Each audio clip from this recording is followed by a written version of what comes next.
এই লামাতাসি গ্রামের কাসেম, সে আমার ইউনিয়নের ছেলের অত্যন্ত ভালো ছিল।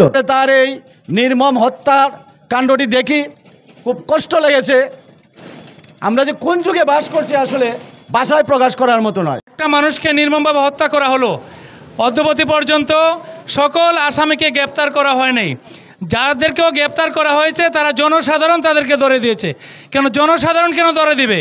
পুলিশ তো এমন একটা বাহিনী যে পুলিশ কোনো কাজ করতে পারে না, এটা আমাদের কোনো বিশ্বাসও না। এরা ইচ্ছা করলে সব কিছু করতে পারে।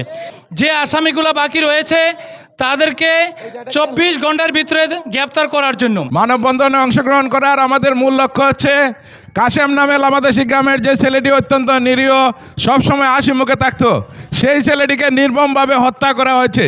আমরা এই হত্যার প্রতিবাদ জানাচ্ছি এবং আজকে প্রায় 1 মাস হয়ে যাচ্ছে, কিন্তু তার খুনিদের এখন পর্যন্ত গ্রেপ্তার করা হয় নাই।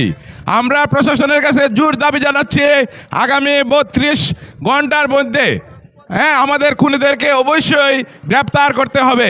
যদি খুনিদেরকে গ্রেপ্তার করা না হয়, আমরা এই অঞ্চলের মানুষ জানি কিভাবে আন্দোলন করতে হয়, কিভাবে সংগ্রাম করতে হয়, কিভাবে দাবি আদায় করতে হয়। আমাদের বাকি যে আসামিগুলি আছে সঠিক তথ্য নিয়ে অরিজিনাল যে আসামি যারা এই খুনের সাথে জড়িত তাদেরকে আইনের আওতায় আনে আমাদের মিরপুরবাসীকে অন্তত একটি সান্ত্বনা আপনারা দিবেন, যাতে আপনাদের সান্ত্বনা, আপনাদের বিচার, আপনাদের কার্যক্রম দেখে ভবিষ্যতে কোনো কাসেম হত্যার শিকার না হয়।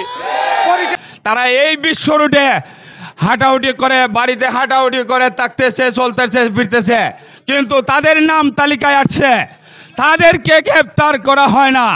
এই প্রশাসনের কাছে আমরা এই দাবি।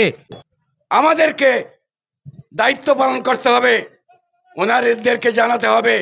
যদি ওনারা ব্যবস্থা না নেয়, সম্মিলিতভাবে আমরা প্রয়োজনে প্রশাসনের বিরুদ্ধে ব্যবস্থা নেব।